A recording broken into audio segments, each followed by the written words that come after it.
5வது அத்தியாயத்தில் 32வது ஸ்லோகம் இதில் சொல்லியிருக்கேன். கிருஷ்ணவர்ணம் திரிஷாகிருஷ்ணம் சாங்கோபாங்கஸ்திரபார்ஷதம் யக்ஞி சங்கீர்த்தன பிராய யஜந்திஹி சுமேதசா.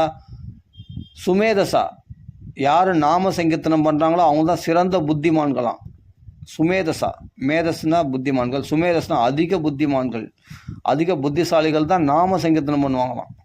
நாமத்தினால பகவானை பிடிச்சிடுவாங்களாம், பகவானை அடைஞ்சிடுவாங்களாம், பகவானை வழிபடுகிறார்களாம். யக்ஞி சங்கீர்த்தன பிராயர் யஜந்தி, யஜந்தினா பகவானை வழிபடுகிறார். எப்படின்னா நாம சங்கீர்த்தனத்தினால்தான் பகவானை வழிபடுவார்கள் கலியுகத்தில். அதுதான் கலியுக தர்மமே. அதான் சொல்கிறார் தேயம் சதா பரிபவக்மம். அதாவது நல்லா புரிஞ்சுக்கணும்.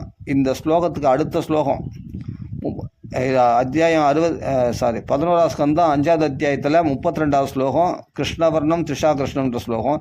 அடுத்த ஸ்லோகம் வந்து 33வது ஸ்லோகம் தேயம் சதா பரிபவக்ரம் அபிஷ்டதோகம் தீர்த்தாஸ்பதம் சிவவிரிஞ்சி நுதம் சரண்யம் பிருத்தியார்த்திகம் பிரணதபால பவாப்தி போதம் வந்தே மகாபுருஷதே சரணாரவிந்தம். நான் படிக்கிறது இப்போ ராமாயணம் இல்லை, ராமருடைய பெருமையை சொல்கிறதுக்கு பாகவதம் படிக்கிறேன்.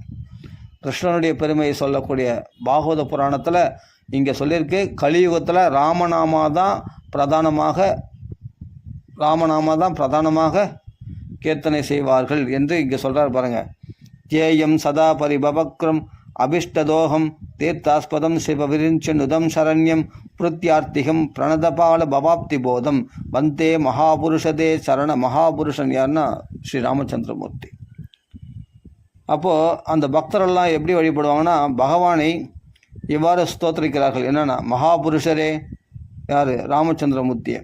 தங்களுடைய திருவடி தாமரைகள் அடியாருடைய இதயத்தில் எப்பொழுதும் இருந்து வருகின்றன, அவருடைய துன்பங்களை போக்குகின்றன. ராமநாமா சொன்னால் அவருடைய துன்பங்கள்லாம் போயிடும். பகவான் திருவடிகள், தன்னுடைய திருவடிகளை அந்த ஹிருதயத்தில் பதிய வச்சுட்டாருன்னு அர்த்தம். ராமான்னு சொல்லும் பொழுது நம்ம ஹிருதயத்தில் பதிய வச்சிடுறாரு. அது துன்பங்களை போக்குகின்றதாம், அவர்கள் விருப்பங்களை எல்லாம் நிறைவேற்றி வைக்கின்றதாம். அபிஷ்டதோகம் அப்படின்றார். தேயம் சதா பரிபவக்ரம் அபிஷ்டதோகம் தீர்த்தாஸ்பதம் சிவவிரிஞ்சி நுதம் சரண்யம் பிருத்தியார்த்திகம். பிருத்தியார்த்தின்னு தன் பக்தருடைய ஆர்த்தி கஷ்டத்தை ஆர்த்திகம் பிரணத பால பவாப்தி போதம் வந்தே மகாபுருஷதே சரணாரவிந்தம். அது மட்டும் இல்லை, அவருடைய ஆசைகள் விருப்பங்களை நிறைவேற்றி வைக்கின்றன அந்த திருவடிகள். புண்ணிய தீர்த்தங்களுக்கு இருப்பிடமாகி இருக்கிற, அதாவது கங்கைக்கு கங்கை உற்பத்தி ஸ்தானமாக இருக்கக்கூடிய அவருடைய திருவடி கமலங்கள். அந்த திருவடி கமலங்களை எந்த பரமேஸ்வரம் பிரம்மாவும் வணங்குகிறார்களோ அதான் சிவ விரிஞ்சி நுதம் சரண்யம். தீர்த்தாஸ்பதம் கங்கைக்கு இருப்பிடமாக இருக்கக்கூடிய அந்த பாதத்தை சிவனும் பிரம்மதேவரும் போற்றி வழிபடுகிறார்களோ அந்த ராமருடைய பாதங்களை பரமேஸ்வரனும் பிரம்மாவும் வணங்குகிறார்கள். அப்படியேப்பட்ட அடைக்கலம் அடையத்தக்கன. அப்படியேப்பட்ட பிரம்மதேவர் சிவனே வழிபடும் போது அந்த ராமநாமத்தை நாம் சொல்லக்கூடாதா? சிவனும் அனுவரதும் ராமநாமா சொல்லி தானே காசியில் எல்லாருக்கும் மோட்சத்தை அளிக்கின்றார். பிரம்மதேவரும் ராமநாமத்தை பிரச்சாரம் பண்ணணும், உலகத்தில் பரவணுன்றதுக்காக தானே வால்மீகி இடத்துல வந்து சம்ஷேப ராமாயணத்தை சொல்லும்படி நாரதரை தூண்டி விட்டார். தானும் வந்து சொன்னார், நாக்கில் சரஸ்வதியும் நிலைக்க செய்தார். அப்படியேப்பட்ட பிரம்மதேவரும் சிவபெருமானும் சிறந்த ராம பக்தர்கள். அப்படியேப்பட்ட அதான் சொல்கிறார் பரமேஸ்வரன் சிவ விரிஞ்சி நுதம் சரண்யம். அப்படியேப்பட்ட பிரம்மதேவரும் சிவனாலும் வணங்கப்படுகின்ற திருவடி உடையவரான அந்த ராமச்சந்திரமூர்த்தி அவர் தான் அடைக்கலம் அடையத்தக்க திருவடிகள் உடையவர் அவர் தான். சரணாகதி செய்து விட்டவருடைய இன்னல்களை ஒழித்து விடுகின்றன. சரணாகதி ரக்ஷணம்னாவே ராமாயணம் தான். அதில் விபீஷண சரணாகதி ரொம்ப பிரதானமானது. அவருடைய கஷ்டங்கள் எல்லாம் போக்கி அவனுடைய ராஜ்யத்தில் நிலைக்கும்படி செய்தார். தண்டகார ரிஷிகளுடைய சரணாகதிக்கு ஏற்ற மாதிரி அவருடைய பாவங்களை போக்கினார். பாலகாண்டத்தில் அகலினுடைய சரணாகதிக்கு அகலினுடைய பாபத்தை போக்கி அவரை வாழ வைச்சார். அது மாதிரி எல்லாம் பரதனுடைய சரணாகதிக்கு தன் பாதுகளை கொடுத்தார். அப்படிப்பட்ட சுக்ரீவன் சரணாகதிக்கு தன்னையே கொடுத்தார் இல்லையா? அது மாதிரி பகவான் சரணாகதி ரக்ஷனாக இருக்கக்கூடிய பகவான். அதான் சொல்கிறார் பிருத்தியார்த்தியம் பிரணத பால பவாப்தி போதம். அப்படி தன்னை சரணம் அடைந்தவர்களை காக்கின்ற, சரணம் செய்து விட்டவருடைய இன்னல்களை ஒழித்து விடுகின்றன. சம்சார கடலை தாண்டுவதற்கு கப்பலாக இருக்கக்கூடியது அந்த சரணம். வந்தே மகாபுருஷதே சரணாரவிந்தம் பவாப்தி போதமா.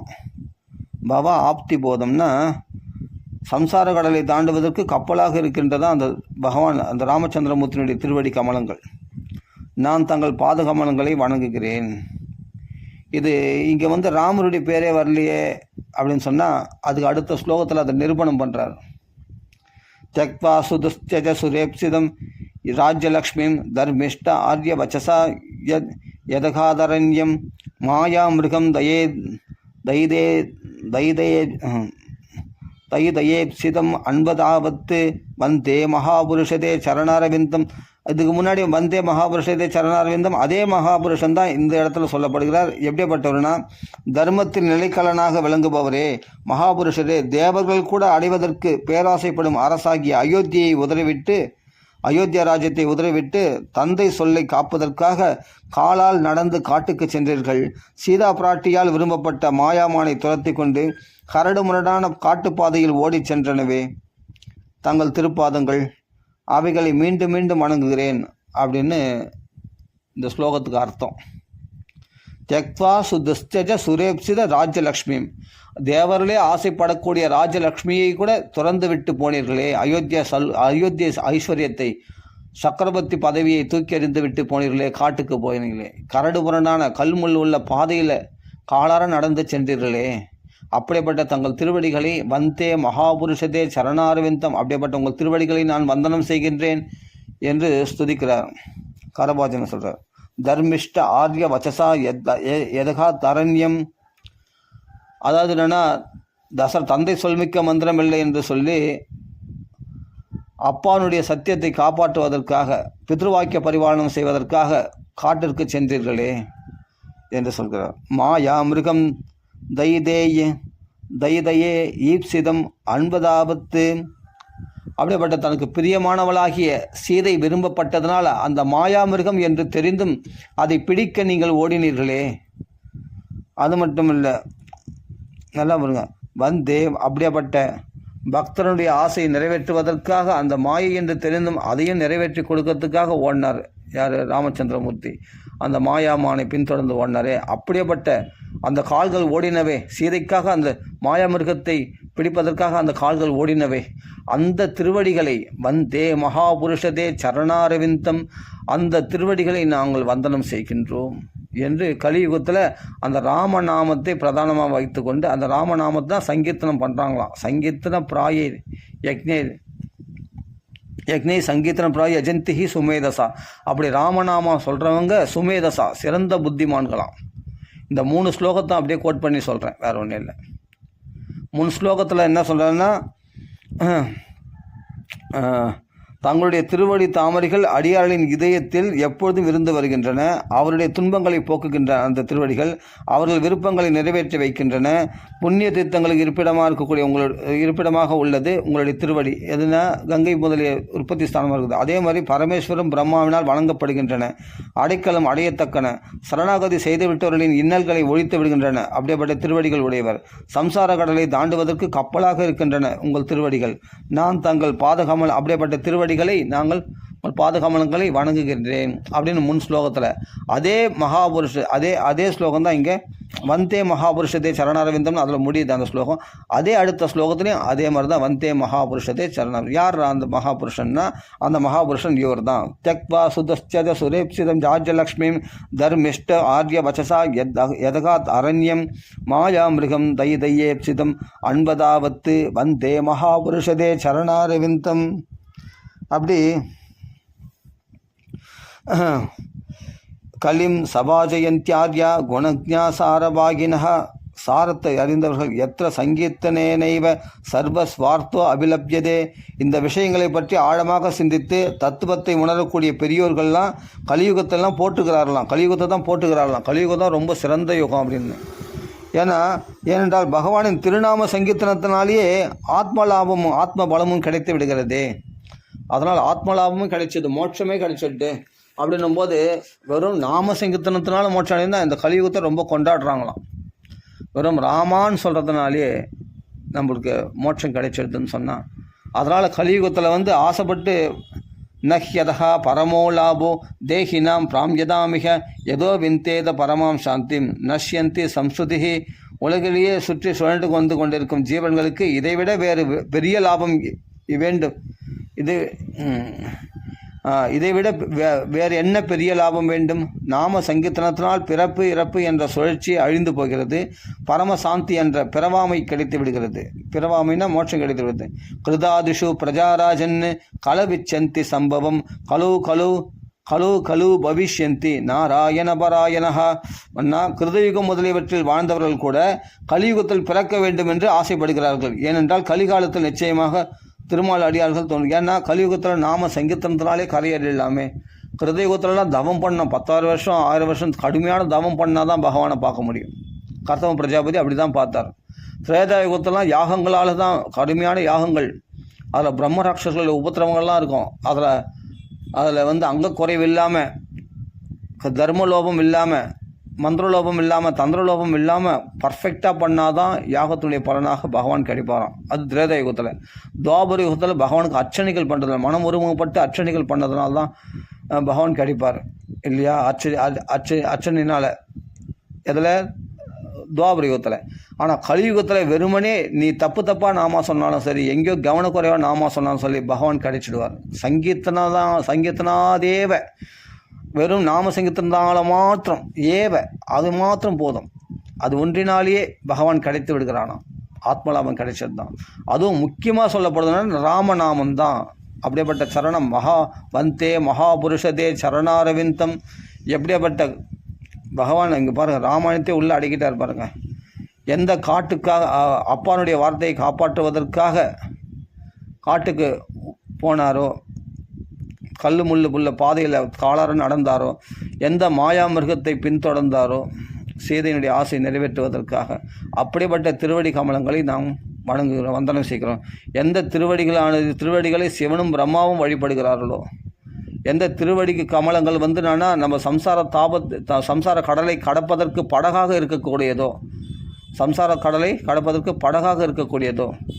எந்த திருவடி கமலங்களை ஹிருதயத்தில் பகவான் நாம சங்கீர்த்தனம் பண்ணால் ஹிருதயத்தில் பதிய வச்சு நம்ம துன்பங்களை எல்லாம், ஹிருதயத்தில் உள்ள துன்பங்களை எல்லாம் போக்குகின்றானோ அந்த மகாபுருஷனுடைய சரணாரவிந்தம், எந்த திருவடிகள் கங்கைக்கு உற்பத்தி ஸ்தானமோ அப்படிப்பட்ட திருவடிகளை நாங்கள் அனவரதம் தியானிக்கின்றோம், வந்தனை செய்கின்றோம். அப்படின்னு சொல்லி எப்படி தியானிக்கணும்னா, ராம நாம சங்கீர்த்தனத்தினால.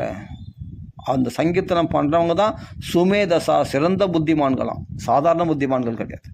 மற்ற வழிமுறைகள்லாம் கடைப்பிடிக்கிறவங்க புத்திமான்கள் சொல்லலாம் பக்தி மார்க்கத்தில். ஆனால் நாம சங்கீர்த்தனம் பண்ணுறவங்க சுமேதசா, சிறந்த புத்திமான்கள். இந்த யஜ்ஞம், இந்த சங்கீர்த்தன யஜ்ஞம் தான் பெரிய யஜ்ஞமாக. இதுதான் பெரிய யஜ்ஞம், இதுதான் பெரிய தானம், இதுதான் பெரிய தபஸு. அதனால் நாம சங்கீர்த்தனத்தினால்தான் மக்கள், நாம சங்கீர்த்தனுடைய பெருமை மகான்கள் சொல்லது. நான் கடுகளவு கூட சொல்லலை. மகான்கள் இதை விட கடலளவு சொல்லியிருக்காங்க, நிறைய விஷயம் சொல்லியிருக்காங்க மகான்கள்லாம். கிருஷ்ணவர்ணம் திஷா கிருஷ்ணம், பகவான் கருமை நிறத்தில் வரக்கூடியவன். அந்த பகவானே இப்போ பக்தர்கள் வடிவத்தில் நமக்கு நாம சங்கீர்த்தனத்தை பொழிக்கிறார்கள் ஆஞ்சநேயர். அதனால தான் ஆஞ்சநேயர் விட்டு போயினார் இந்த உலகத்தில். ஏன்னா ராமநாம பிரச்சாரம் அவர் இருந்தாவே ராமநாமம் எங்கே பார்த்தாலும் பிரச்சாரம் ஆகும். ஆஞ்சநேய சுவாமி சிரஞ்சீவியாக இந்த பூலகத்தில் விட்டு போயிட்டு காரணமே என்னென்னா நாம சங்கீர்த்தனத்துக்காக தான். உத்தவரை விட்டு வந்தால் பாகவதத்துக்காக. ஆமாம், பாகவதத்தை எப்பொழுது தியானம் செய்து கூட என் திருவடிகளை வச்சு தியானம் பண்ணிடுறது அப்படின்னு சொல்லிட்டு பாகவதத்தில் உத்தவர் இருக்கிறதுனால பாகவதம் பிரகாசிக்குது. பாகவதத்துடைய நோக்கமே என்ன? நாம சங்கீர்த்தனம். நாம சங்கீர்த்தனத்துக்கு யாருன்னா ஆஞ்சநேய சுவாமி தான். ஏன்னா அவர் நாம பிரீதி உடையவர். அதனால் நாமத்துக்குன்னு பார்த்தா ராமநாமத்தை சொல்லி ராமநாமத்தை அதிகமாக நமக்குள்ள எல்லாமே பாருங்கள். ஆஞ்சநேய சுவாமி வழிபட்டால் நமக்குள்ள நாக்குள்ள நிறைய பிரகாசிக்கும். ஏன்னா ராமநாமத்தை சீதைக்கு கொடுத்ததே ஆஞ்சநேய சுவாமி தான். அப்போ நாம சங்கீதத்துக்கு பெயர் போனவர் யாருன்னா ஆஞ்சநேய சுவாமி தான். நாம சங்கீதத்துக்கு பெயர் போனவரே ஆஞ்சநேய சுவாமி தான். அவரை நினச்சா ராமநாமம் நம்ம நாக்கில் வரும், ராமரை நினச்சா நம்மளுக்கு பக்தி வரும். ஆனால் ஆஞ்சநேயரை நினச்சா நம்மளுக்கு நாக்கில் ராமநாமம் வரும். அப்படின்னா நாமத்தை பிரச்சாரம் பண்ணதே முதல் ஏன்னா ஆஞ்சநேய சுவாமி தான் அதிகமாக பிரச்சாரம் பண்ண நாமா. ஏன்னா நாமாவை பிடிச்சிக்கின்னு அதான் சொல்ல அந்த 100 யோஜனை கடலை எப்படி தாண்டினா ராமநாமம் அவர் மோதிரம் அவர் கையில் இருக்குது. அந்த ராமநாமம் தான் கடக்க வச்சு தான் கடலை. அதுபோல தான் இந்த நாமத்தை பிடிச்சிக்கின்னு சீதை இடத்துல ஜீவாத்மாவாகிய நம்ம இடத்துல அந்த ராமநாமத்தை ஒப்படைக்கிறார். அது ஆபரணமாக அணிந்து கொள் என்று கொடுக்குறார். அதுதான் அங்குலியகமாக கொடுக்குறாரு. அது ராமநாமம் பொறிக்கப்பட்ட அந்த மோதிரத்தை சீதைக்கு. அதுக்கு பிறகு அவளுக்கு துக்கம்லாம் அவ்வளோ பெருசாக ரொம்ப வர்ணிக்கலை வால்மீகி பார்த்தா. ஏன்னா துக்கம்லாம் போயிடுச்சு. ராம சங்கீர்த்தனம் வீத சோகா சமான சோகம் அப்படியேப்பட்ட ராமநாம சங்கீர்த்தனத்தினால சோகம்லாம் பறந்து போச்சான். அப்போ அந்த மோதிரம் கொடுத்ததுனால ராமநாமத்தை தியானம் பண்ண உடனே போயிடுச்சு. அது ஒரு குரு உபதேசமாக கிடைச்சது ராமநாமம். அவள் அனவரதம். அது பிறகு ராட்சசர்கள் உபத்திரவங்கள்லாம் கிடையாது அவ்வளோ பார்த்தா. அதுதான் நம்ம யோசிக்கணும். அப்போ ராமநாமெல்லாம் கொடுக்கறதுக்கு தான் ஆஞ்சநேய சுவாமி வந்ததே அயோத்தியா தாமத்திலேருந்து, அதாவது வைகுண்டத்திலேருந்து. அவங்களாம் நித்திய விஷ்ணு பார்ஷதர்கள், நித்தியமாக ராமதூதர்களாகவே இருக்கக்கூடியவர்கள் வைகுண்டத்தில். அவங்களாம் இங்கே சாதனை பண்ணி அவர்கள் மோட்சம் அடையலை. அவர்கள் இயற்கையாகவே ராமருக்கு ஒரு உலகம், சாந்தானிகன்னு ஒரு உலகம் இருக்குது. அந்த இடத்துல எப்போ நித்தியமாக ராமர் சீதையெல்லாம் வாசம் பண்ணுறாங்க, லக்ஷ்மணர்லாம்.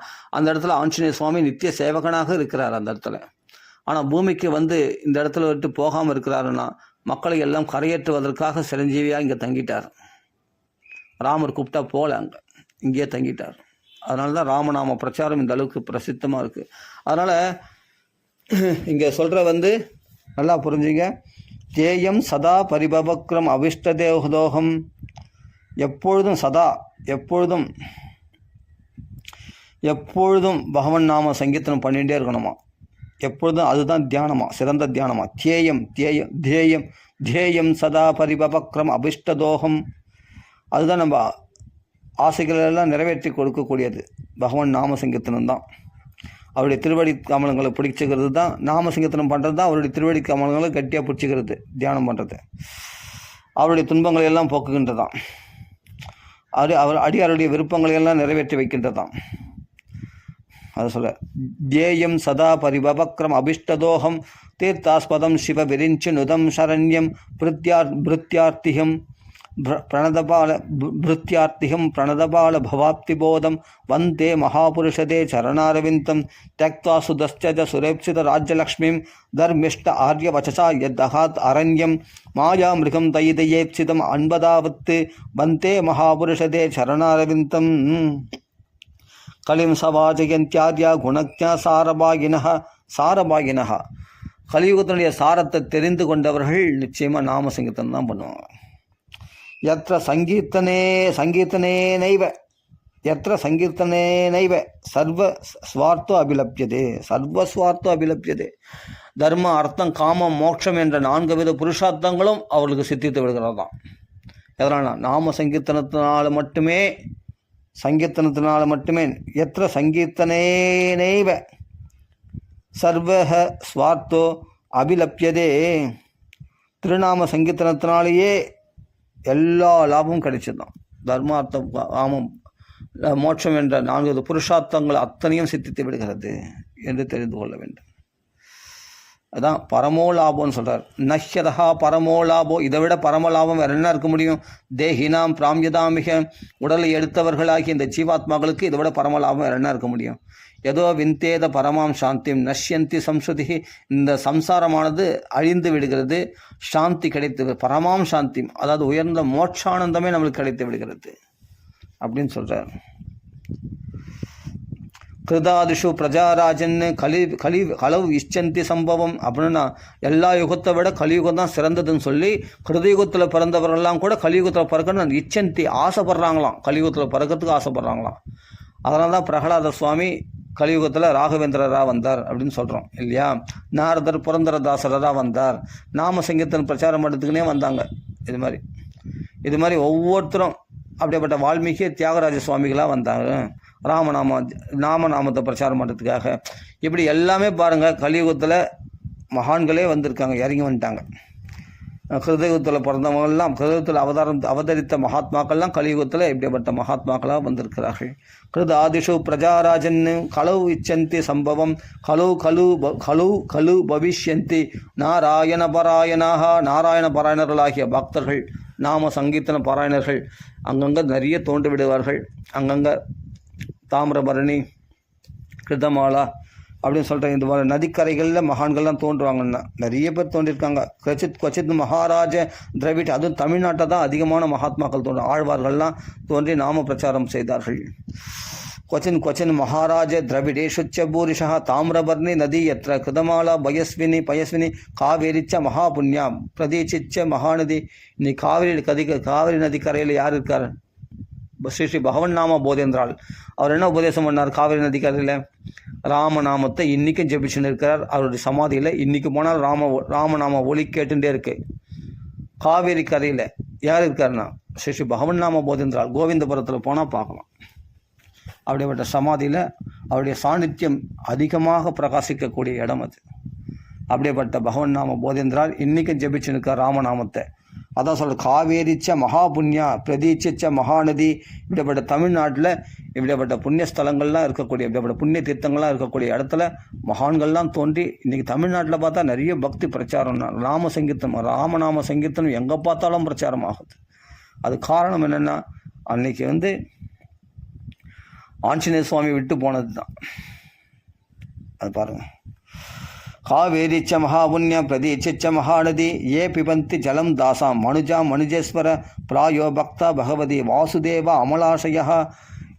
இது மாதிரி தீர்த்தங்களை, காவேரி தாமிரபரணி போன்ற புண்ணிய தீர்த்தங்களை யார் பானம் பண்ணுறாங்களோ அவர்களே மனசில் உள்ள அழுக்கெல்லாம் போய் சுத்தமாகி பாவங்கள்லாம் நீக்கப்பட்டு சிறந்த ராமநாம சங்கீர்த்தன பிராயர்களாக, சிறந்த வாசுதேவ பக்தர்களாக மாறிவிடுகிறார்களாம். அவ்வளோ விசேஷமா. இந்த தண்ணியை குடித்தாலே அவ்வளோ புண்ணியமா. இந்த காவேரி தாமிரபரணி அவ்வளோ விசேஷம். அப்படியேப்பட்ட இந்த தண்ணீர் பானம் பண்ணாலே அவர்கள் சிறந்த பக்தர்களாக மாறிவிடுகிறார்கள், வாசுதேவ பக்தர்களாக மாறிவிடுகிறார்கள். அனவரதம் மன சுத்தமானதுக்கு அடையாளம் அனவரதமும் நாம சங்கீர்த்தனம் செய்து கொண்டிருக்கிறார்கள். அப்படி தான் இன்றைக்கி நிறைய பக்தர்கள் உருவாகி இருக்கிறாங்க. அவர்களுக்கு என்ன ஒரு லாபம்னு என்ன? தேவ ரிஷி பூதாப்தன் ருணாம் பித்ருணாம் ந கிங்கரோ நாயம் ரிணிம் சராஜன் சர்வாத்மனா சரணம் சரண்யம் கதோ முகுந்தம் பரிஹிருத்தியகர்த்தம்.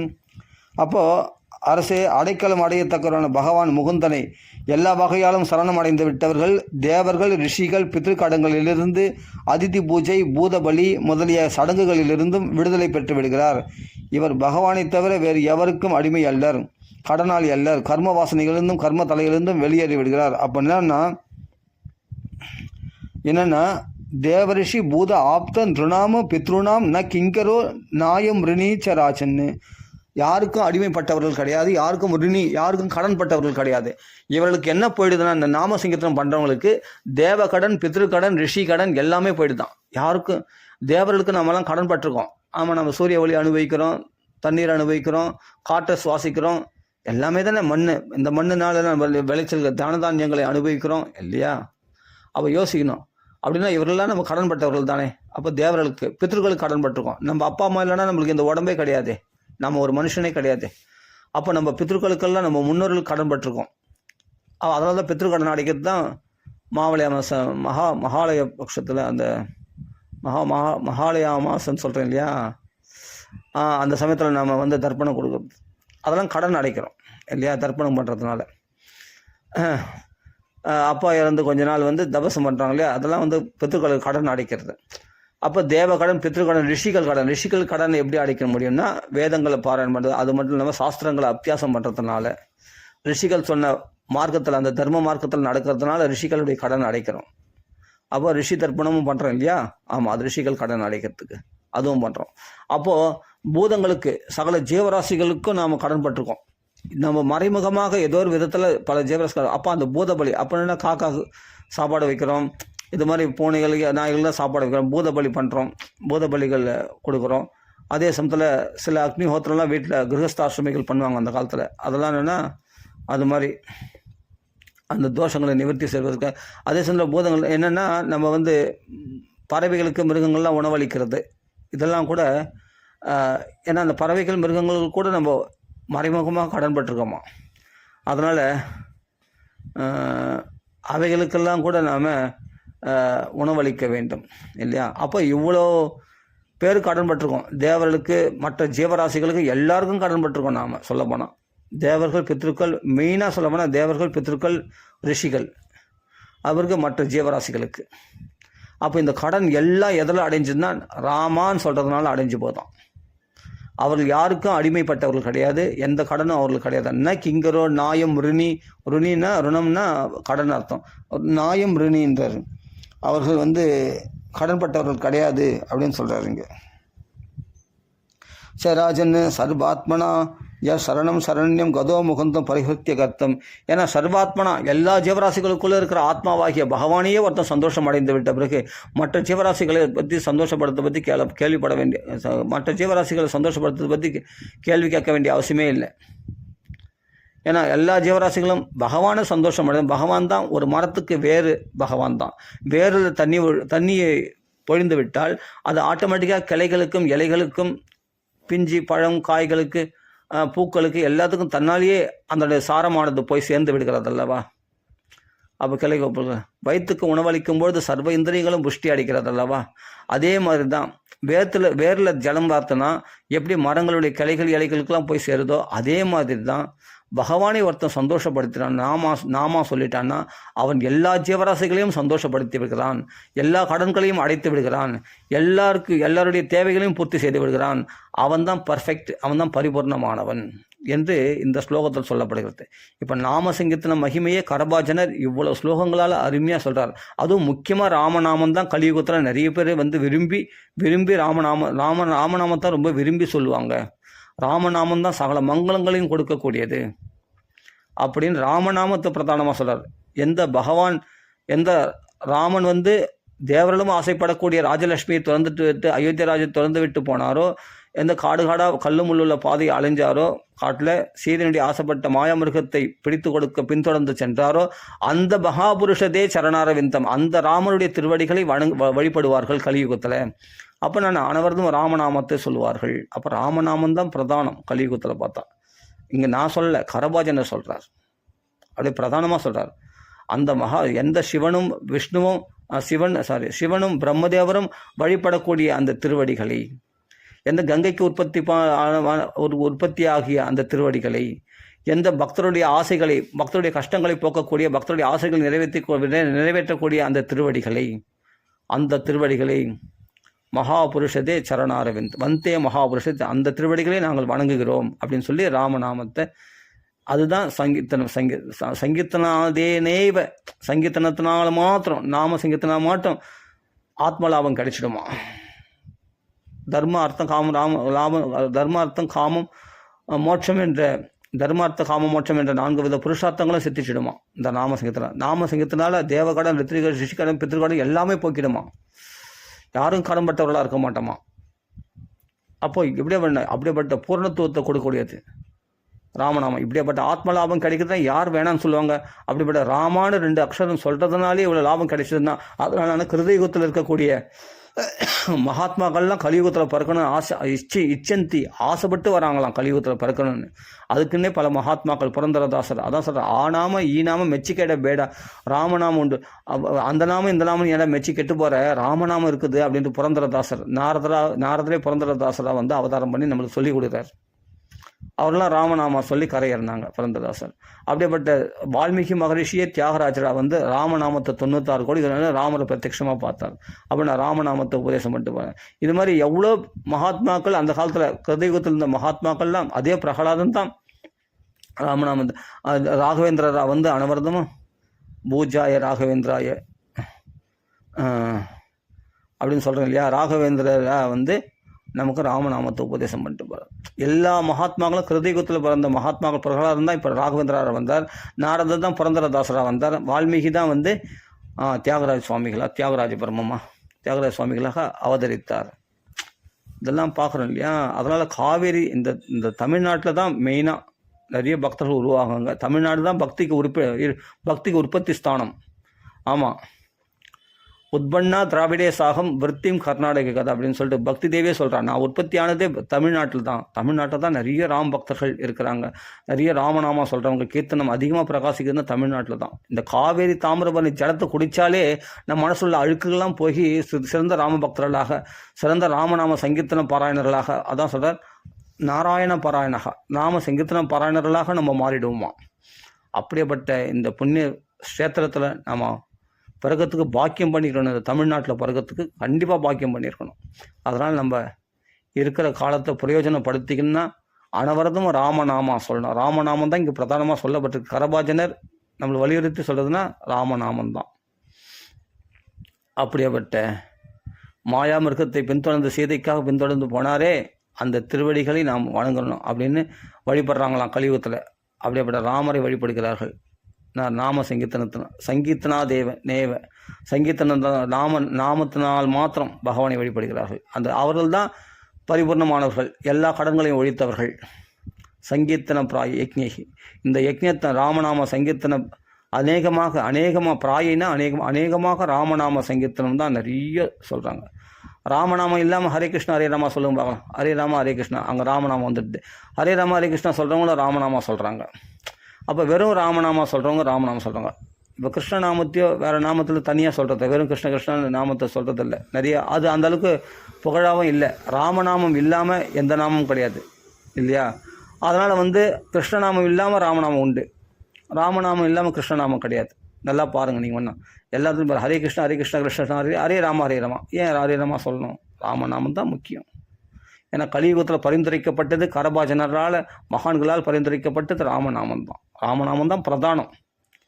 அதனால தான் சில மகான்கள் ஹரே ராமா சொல்கிறாங்க, சில பேர் ஹரே கிருஷ்ணா அப்புறமா ஹரே ராமா சொல்கிறாங்க இல்லையா. மொத்தம் ராமநாமம் ஒன்றும். சில பேர் ஸ்ரீராம் ஜெயராம் ஜெய ஜெயராம் சொல்கிறாங்க. இல்லை வெறுமனே ராம ராம ராம ராமன்னு சொல்லின்னு இருக்காங்க. எங்கேயாவது தனியாக வேறு நாமத்தை, விஷ்ணுடைய நாமத்தை கிருஷ்ண நாமத்தை எங்கேயாவது சொல்கிறாங்களா, வேற என்ன சொல்கிறாங்களான்னு கேட்டால் அது அந்தளவுக்கு அப்படியே சொல்லியிருந்தால் கூட அந்தளவுக்கு புகழுடையதாக இல்லை, அந்தளவுக்கு ஃபேமஸாக இல்லை. ஆனால் ராமநாமம் பார்த்தா எங்கே பார்த்தாலும் பிரசித்தமாக இருக்குது. ராமநாமத்தை சேர்க்காமல் எந்த நாமத்தையும் சொல்கிறதில்ல. ஏன்னா ராமநாமம் தான் உயிர். சிவனுடைய விஷ்ணுடைய உயிர் நாடியாக உயிரக்ஷரமாக இருக்கக்கூடியது, ஜீவாட்சரமாக இருக்கக்கூடியது ராமநாமம் தான். நாராயணத்தில் ரா, நமஸ்வாயிலம்மா அப்படின்னும் போது இதை விட்டுட்டு நம்ம எதையுமே சொல்ல முடியாது. ஆனால் ராமநாமம் தான் பிரதானமாக சொல்லப்படுகிறது. மகான்கள் பாகவதம், நான் சொல்ல ராமாயணத்தில் இல்லை, பாகவதத்தில் இதை தான் முக்கியமாக கலியுகத்தில் ராமரை தான் வழிபடுவாங்க. மகாபுருஷதே சரண கலியுகத்தில் மகாபுருஷன் ஆகிய ராமச்சந்திரமூர்த்தி தான் வழிபடுவாங்க. ராமநாமம் தான் பிரதானமாக ஓதுவார்கள் என்று இந்த சாஸ்திரம் பிரமாணமாக நம்ம சொல்கிறோம். இதுதான் விஷயம். அதனால் ராமநாமத்தை ஒன்று பிடிச்சிட்டாலே போதும், மற்ற நாமங்கள்லாம் அந்த நாமத்துக்கு சேவை செய்யும். அந்த நாமத்துக்குள்ளே அடங்கி போச்சு எல்லா நாமமும். சிவ விரிஞ்சினுது அப்படின்னு சொல்கிறேன். சிவனும் பிரம்மதேவருமே அந்த ராமநாமத்தை ஜெபிக்கிறார்கள் என்றால் அந்த பகவான் திருவடி வணங்குனா என்ன அர்த்தம்? ராமநாமத்தை ஜெபிக்கிறாங்கன்னு சொன்னால் நாமெல்லாம் ஜெபிக்கிறதுக்கு என்ன? அதனால் சிவனும் விஷ்ணும் வழிபடக்கூடிய திருவடிகள் உடையவராகிய கங்கைக்கு உற்பத்தி செய்த திருவடிகள், அந்த திருவடிகளை நாம் எப்பொழுதும் சேவிக்கணும்னா எப்படி சேவிக்கணும்னா கலியுகத்தில் பூஜைகள் முறையில், யாகத்தினால் இல்லை, தபத்தினால் இல்லை, நாம சங்கீர்த்தனத்தினால் பகவானை அந்த திருவடிகளை நாம் சரணாகதி வந்தனம் செய்கிறோமா, நாம் வழிபடுகிறோமா, அப்படி வழிபடணுமா, அப்படி சொல்லப்பட்டிருக்கு. சங்கீர்த்தன நெய்வ ராமநாம சங்கீர்த்தனத்தினால நாம் வழிபடுவோம். ராம ராம ராம ராம ராம ராம ராம ராம. அதனால் நாம சங்கீர்த்தனம், அதில் முக்கியமாக கரபாஜன் சொன்னது ராமநாமம் பிரதானமாக. கலியுகத்தில் மக்கள் அப்படி தான் வழிபடணும். நான் சொல்கிறது என்னென்னா பாகவதத்தில் சொல்கிறேன். பாகவதத்தில் கிருஷ்ணனுடைய பெருமை, மற்ற பகவான் கிருஷ்ண வேற இல்லை, ராமர் வேற இல்லை. ஆனால் பிரதானமாக கிருஷ்ணர் வேற இல்லை, ராமர் வேற இல்லைன்னு இருந்தால் கூட பிரதானமாக இங்கே சொன்னது என்னென்னா நாம சங்கீர்த்தனுக்கு ராமநாமம் தான் பிரதானமாக இங்கே சொல்லியிருக்கார். நாம் அதை தான் ஃபாலோ பண்ணணும். சாஸ்திரம் தான் நம்மளுக்கு பிரமாணம். தஸ்மாத் சாஸ்திரம் பிரமாணம் காரிய வியவஸ்திதம் அப்படின்னும் போது செய்யத்தக்கது எதுன்னு சாஸ்திரம் தானே பிரமாணம். கீதையில் கிருஷ்ணனே சொல்லியிருக்கான், பகவானே சொல்லியிருக்கும் போது அப்போ நம்ம ராமநாமம் தான் ஜெபிக்கும். அப்போ ராமநாமம் தான் பிரதானமாக நாம் எடுத்துக்கொள்ள வேண்டும். ராமநாம சம்பந்தம் இல்லாமல் எந்த நாமத்தையும் ஜெபிக்கக்கூடாது அப்படின்னு நம்ம தீர்மானம் ஆகிப்போச்சு. அப்போது கலிசந்திரன் உபநிஷத்துலேயே ஹரிநாமத்துக்காக நம்ம ஹரிநாமம் சொன்னாலும் அதில் ராமநாமம் ஹரே கிருஷ்ணா கிருஷ்ண ஹரே ராம ராம ராம ஹரே ஹரே அப்படின்னு தானே நாரதனும் பரிந்துரைக்கிறார். ராமநாமத்தை சேர்த்துக்கும் எதெல்லாம் அப்படின்னு தான் சொல்கிறார். அப்போது எல்லா உபநிஷத்துக்கு எல்லாத்தினுடைய சாரம் எல்லா ராமதாபாபி உபநிஷத்துன்னு ஒன்று இருக்குது, ராமதாபினி உபநிஷத்துன்னு ஒன்று இருக்குது. அதில் ராமநாமத்தினுடைய பெருமை தான் சொல்லப்படுகிறது. ராமநாமம் தான் சவண மகரிஷியும் மருந்தான். இந்த ராமநாமத்தை சொன்னால் ராமநாமத்தை விட சிறந்த மருந்து எதுவும் கிடையாதான். அப்படின்னு சிவன பிராஷ் வெளியிட்டு இருக்கிற சிவன மகரிஷியும் ராமநாமத்தை தான் பரிந்துரைக்கிறார். அதுதான் சிறந்த மருந்து என்று சொல்கிறார். ஆனால் ராமநாமத்தை நிறைய பேர் ஜபிக்கிறாங்க. எவ்வளோ கோடிக்கணக்கான மகான்கள், நான் என்ன புதுசாக சொல்கிறது, எவ்வளோ கோடிக்கணக்கான மகான்கள் ராமநாமத்தினால்தான் நிறைய பேர் பார்த்தா குடும்பத்தில் க்ஷேமத்தை அடைந்தார்கள். 100 வயசு மேலே வாழ்ந்தாங்க, சதாபிஷேகம்லாம் பண்ணிட்டு வாழ்ந்தாங்க. ராமாயண பாராயணத்தினாலே ராமநாமத்து ஜபத்தினாலையும் ராமநாம கீர்த்தனத்தினால்தான் நிறைய பேர் பக்தர்களாக ஆனார்கள். அப்படியேப்பட்ட யார் அவர் பேர் என்ன, சிறந்த ராம பக்தராக இருக்கக்கூடிய முஸ்லீம் குலத்தில் பிறந்து சிறந்த ராம பக்தராக பிரகாசித்தாரே கபீர்தாசர்.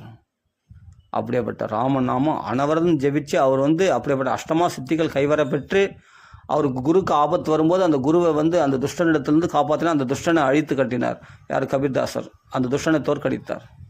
அப்படியேப்பட்ட அஷ்டமா சித்திகள் அவருக்கு சுலபமாக கை வந்துச்சு. அப்படியேப்பட்ட குருபதேசம் ராமநாமத்தை ஜெபித்ததுனால, ராமநாம கீர்த்தனம் பண்ணதுனால, ராமநாமத்தினால கிடைக்காத பலனே கிடையாது. ஆனால் ராமநாமத்தை தான் பிரதானமாக பாகவதமே சொல்லிருந்த போது இதுக்கு மேலே நம்ம வேறு என்ன சொல்கிறதுக்கு இருக்குது? அதனால் சங்கீர்த்தனேனேவ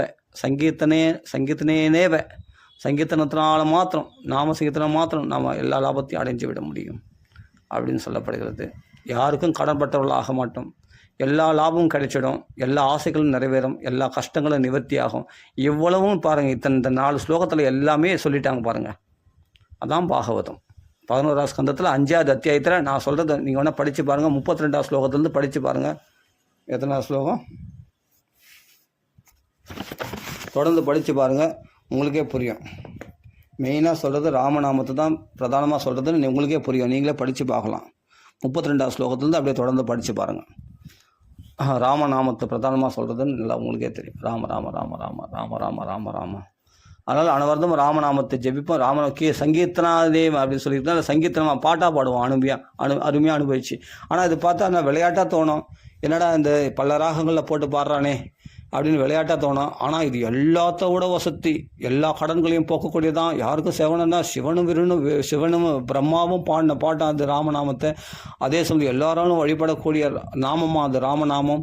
எல்லாருக்கும் ஜீவாட்சரமாக இருக்கக்கூடியதான். பெரிய விஷயம் இது சொல்லப்போனால். தர்ம அர்த்தம் காம மோட்சம் 4 புருஷார்த்தங்களை சித்திக்க செய்யதான். ஆத்மலாபத்தை கிடைக்க செய்யக்கூடியதான். எல்லா கஷ்டங்களையும் போகக்கூடியதான். மனசில் சந்தோஷத்தை உண்டு பண்ணக்கூடியதான். அப்படின்னா இவ்வளோ பெரிய விஷயமாக்கி இந்த ராமநாமம் யார் விட்டுடுவா? அப்போ நான் அந்த ராமநாமம் அதுவும் இதனால் ரொம்ப கஷ்டமான, நான் ரொம்ப ரெஸ்ட்ரிக்ஷன், நிறைய கட்டுப்பாடு விதிகள்லாம் நிறைய கடைப்பிடிக்கணுமான, அதெல்லாம் ஒன்றுமே கிடையாதான். எங்கே வேணாலும் சொல்லலாம், எப்படி வேணாலும் சொல்லலாம், யார் வேணாலும் சொல்லலாம், எங்கே வேணாலும் சொல்லலாம், யார் வேணாலும் சொல்லலாம், எப்படி வேணால் சொல்லலாம். அதனால் ராமநாமத்தை எந்த தடங்கள் கிடையாது. அசுத்தமாக இருந்து சொல்லலாம், சுத்தமாக இருந்து சொல்லலாம், தெரிஞ்சு சொல்லலாம், நாமத்தை மகிமை தெரியாமல் சொல்லலாம். எப்படி சொன்னாலும் ராமநாமம் நம்மளை காப்பாற்றும். சுலபமான மார்க்கம் இதுதான். அதே சமயம் பாகவத்துடைய சாரமும் நாம சங்கீர்த்தனம் தான். நாம சங்கீர்த்தனம் எஸ்ய கடைசி ஸ்லோகம் அது என்னென்னா, நாம சங்கீர்த்தனம் எஸ்ய சர்வபாபு பிரணாசனம் பிரணாமோ துக்க சமணகா தம் நமாமி ஹரிம் பரம் அப்படின்ட்டு நாம சங்கீர்த்தனம் தான் பிரதானமாக சொல்ல வந்த புராணம் பாகவதம். அப்போது நம்ம அதுவும் மெயினாக ராமநாமத்தை இங்கே வலியுறுத்து. கலியுகத்தில் நிறைய பேர் ராமநாமம் தான் பிராயினா அநேகமாக ராமநாமத்தை தான் ஜெபிப்பார்கள், ராமநாமத்தை தான் கீர்த்தனம் செய்வார்கள் என்று இங்கே வலியுறுத்தி சொல்லப்படுகிறது. அவர்கள் தான் சுமேதசகா, சிறந்த புத்திமான்களாகும், சிறந்த மேதாவிகளாம். மேதஸ்னா சிறந்த மேதாவிகள், சிறந்த புத்திசாலிகள், சிறந்த அறிவாளிகள், சிறந்த ஞானிகள் அவங்க தான் அப்படின்னு இங்கே சொல்லப்படுகிறது. சரி, அதில் சாங்கோ உபாங்க அஸ்திரம் என்னென்னா, சிப்லா கட்டை வச்சுன்னு பாடலாம், கரதால் வச்சுன்னு பாடலாம், தபலா வச்சுன்னு ஹார்மோனியம் வச்சுன்னு பாடுறாங்க இல்லையா, இதெல்லாம் அஸ்திரங்களாம். அந்த அசுர குணங்களை ஒழிப்பதற்கு அந்த அஸ்திரங்களாம் இதெல்லாம். அப்படியேப்பட்ட இதெல்லாம் அஸ்திரங்களால் அந்த நாம சங்கீர்த்தனம் பண்ணும்போது அசுர குணங்கள் எல்லாம் பகவான் ஒழிச்சிடுவானா. அந்த நாமத்தின் வடிவத்தில் பகவான் உள்ளே புகுந்து, காது வழியாக உள்ளே புகுந்து இருதயத்தில் இருக்கிற அசுர குணங்களை எல்லாம் அழித்து விடுவானா. அமலாசையா, மலமாக்கி அழுக்கு, அந்த அசுர குணங்களாக்கி அழுக்கு சுத்தமாக்கிறானா பகவான். அப்படியேப்பட்ட நாம சங்கீர்த்தனத்தை நாம் தினமும் பாடுறோம், மேலும் மேலும் பாடிகிட்டே இருக்கலாம். நிறைய ராமநாம சங்கீதம் பல மெட்டுக்களில் அடியன் பாடுறேன். எனக்கு பிடிச்சிருக்கு, ரொம்ப பிடிச்சிருக்கு. எனக்கு இதில் இருக்கிற சந்தோஷம் வேறு எதுலையுமே இல்லை. ஆனால் நம்ம கூட இருக்கிறவங்கள தான் நம்மளுக்கு நாம சங்கீர்த்தனத்துக்கு தடை வருகிறது இப்போது. ஏன்னா அப்போ தான் நம்ம நாம சங்கீதம் நல்லா பண்ணுறோன்னு அர்த்தம். தடைகள் வரும், கண்டிப்பாக தடைகள் வருது எனக்கு. ஆனாலும் விடாமல் நாம சங்கீர்த்தனம் பண்ணிகிட்டே தான் இருக்கிறோம் நாம். அதனால் எல்லாரும் நாம ராம ராம ராம ராமன்னு கர்ஜிங்க. நிறைய ராமநாமா சொல்லுங்கள். ராமநாமம் தான் நாமத்திலே சிரேஷ்டமானது. சிவனே ஜெபிக்கிறாருன்னா நாமெல்லாம் கண்டிப்பாக ஜெபிக்கணும். நிறைய நிறைய கீர்த்தனை பண்ணணும், ராமநாம சங்கீர்த்தனம் பண்ணணும். அதனால் தாராளமாக நாம சங்கீர்த்தனம் பண்ணுங்கள். ராமநாமா ஒன்றே போதுமானது. சரி வேறு நாமத்தை சரி தாராளமாக அதான். ஆனால் நாமநாமம் இல்லாமல் எந்த நாமம் கிடையாது. ஆனால் ராமநாமத்தோட எல்லா நாமம் தாராளமாக எந்த மந்திரமும் தப்பு இல்லை. இப்போ ஹரே கிருஷ்ணா நாமம் சொல்ல, ஹரே ராமா சொல்ல, அதை ராமநாமம் சொல்கிறியே, அப்போ கண்டிப்பாக அதெல்லாம் வசதி தான், ரொம்ப உயர்ந்தது. அதனால் அந்தந்த நாமத்தை பிடிச்சிரும், அந்த நாமத்தை பிடிச்சிக்கலாம், நான் தப்புன்னு சொல்ல வரல. ஆனால் ராமநாமம் பிரதானமானது. அப்படி நான் எந்த நாமத்தை ஜெபிக்கல அப்படின்றவங்களுக்கு தாராளமாக ராமநாமத்துக்கு வரலாம். எல்லாரும் ராமநாமத்தை ஜெபிக்க தான் ரொம்ப பெஸ்ட்டு. சுலபமாக இருக்குது பாருங்கள். பெரிய நாமா கிடையாது, இது சின்ன நாமா, ராமா, அவ்வளோதான். இதை ஜெபிக்கிறதுக்கு இது கீர்த்தனமாக பாடினா வந்துங்க எல்லா ராகத்துலையும் இது ஒத்து வரும். இப்போ மற்ற பெரிய பெரிய நாமங்கள்லாம் எல்லா ராகத்தை ஒத்துருமா தெரியல. அவங்க ஒரு ராகத்தை வச்சுருக்காங்க, அந்த ராகத்தில் பாடினாவே போதுமானது, அதிலே சந்தோஷமாக இருக்கும். ஆனாலும் நம்ம நான் ராமநாமத்தை பல ராகங்களில் பாடி ஆனந்தப்படுறோன்னா ராமநாமம் அவ்வளோ அந்தளவுக்கு வளைஞ்சு கொடுக்குது. எல்லா ராகத்துக்கும் அது ஏற்புடையதாக இருக்கிறது. அந்த மெட்டுக்கு வளைஞ்சு கொடுக்குது. அந்த ராமநாமம் மெட்டுக்கு வளைஞ்சு கொடுக்கல, அந்த மெட்டு அந்த ராமநாமத்துக்கு ஏற்ற மாதிரி இருக்குது சொல்லப்போனால். என்னடா இது இந்த ராமநாமத்துக்குன்னே மெட்டு அமைச்ச மாதிரி இருக்குது பார்த்தா. அந்த ராமநாமத்தை அந்த மெட்டில் வச்சு பாடும்போது ராமநாமம் இவ்வளோ சுவையான்னு, அந்த மெட்டில் பாடும்போது கீர்த்தனமாக பாடும்போது ராமநாமத்துக்கு இவ்வளோ சுவையா, ராமநாமம் இவ்வளோ சுவையாக இருக்கே அப்படின்னு அந்த மெட்டில் பாடும்போது தான் தெரியுது ராமநாமத்துடைய சுவையே. அதனால் சங்கீர்த்தனமாக பண்ணும்போது தான் நாம சுவை இன்னும் அதிகரிக்க செய்யும். அதனால் அந்த ராகத்தில் நம்ம பாட பாட பாட பாட பேரானந்தம் நமக்கு ராமநாமம். ராம ராம ராம நல்லா உறக்க பாடணும். நல்லா உறக்க பாடணும்னா அதுக்காக ரொம்ப முச்சு பாடல நல்லா. ஆனால் ஓரளவுக்கு மினு ராம ராம ராம ராமனா அப்படி பாடாமல் ஓரளவுக்கு நல்லா தெளிவாக ஸ்பஷ்டமாக ராம ராம ராம ராம ராம ராம ராம ராம் அப்படி பாடினாவே போதுமானது. அதனால் சாதாரணமாக பாடணும். ஒரேடி ஓராக நம்ம குரல் கொடுத்தோம்னாலும் உறக்க பாடினாலும் நமக்கு என்ன ஆகுதுன்னா ரொம்ப நேரம் பாட முடியாது, ஸ்டெமினா போயிடும். ஆனால் நல்லா உற்சாகம் வந்துடுச்சுன்னா பாடலாம். ஆனாலும் ஓரளவுக்கு தான் தாக்கு பிடிக்க முடியும். அதனால் ஓரளவுக்கு மீடியமாக நம்ம ராமநாமா பாடணும். ரொம்ப நேரம் பாடினா ரொம்ப ரொம்ப நல்லது. அப்படி ரொம்ப நேரமாக நம்மளால் முடிஞ்ச அளவுக்கு, ரொம்ப நேரம்னா நமக்கு எவ்வளோ நேரம் தாக்கு பிடிக்க முடியுமோ அவ்வளோ நேரம் பாடினா ரொம்ப நல்லது. அதனால் மீடியமான குரலில் பாடினாவே போதும். ஆனால் உறக்க பாடணும்னா நம்ம உற்சாகத்தில் பாடும்போது உறக்க தான் பாடுவோம். உறக்க பாடும்போது ஆட்டோமேட்டிக்காக அவங்களுக்கு அந்த ஸ்டெமினா பகவான் கொடுத்துருவோம். அதான் முக்கியம். அதனால் ரொம்ப நேரம் பாடுறது ரொம்ப ரொம்ப நல்லது, பாடுறது ரொம்ப சந்தோஷம். ராம ராம ராம ராம. அதனால் எல்லாரும் ராமநாமா பாடுங்க, நிறைய ராமநாமா சொல்லுங்கள், ஈஸியான மார்க்கம். அதே சமயம் ராமநாமம் எல்லா ராகங்களுக்கும் பொருந்திடும். எல்லா ராகத்துலேயும் அதை பாடி அனுபவிக்க முடியும் ராமநாமத்தை. மற்ற நாமங்களை பற்றி தெரியாது. மற்ற நாமங்கள்லாம் அதுபோல் பாட முடியுமான்னு தெரியல, பெரிய பெரிய நாமமாக இருக்குது. ஆனால் ராமநாமம் சின்னதாக இருக்குது. இதை நம்ம விரிக்கலாம் சுருக்கம் சொல்லலாம். ராம் அப்படின்னு சுருக்கலாம், ராமா அப்படின்னு விரிக்கலாம். அதனால் எல்லா எல்லா மெட்டுகளுக்கும் இது பொருந்திடும். அதனால் இதை வச்சு நிறைய ராமநாமா பாடி நம்ம உற்சாகத்தை நம்ம சந்தோஷம் அடையலாம், வாழ்க்கையை என்ஜாய் பண்ணலாம், ஜாலியாக இருக்கலாம். ராம ராம ராம ராம ராம ராம ராம ராம ராம ராம ராம ராம ராம ராம ராம ராம. சரி, இதோட பூர்த்தி பண்ணிப்போம். ராம ராம ராம ராம ராம ராம ராம ராம. श्री रामनाम संकीर्तन की जय, आंजनेय स्वामी की जय, श्री करवार्जुन महाराज की जय,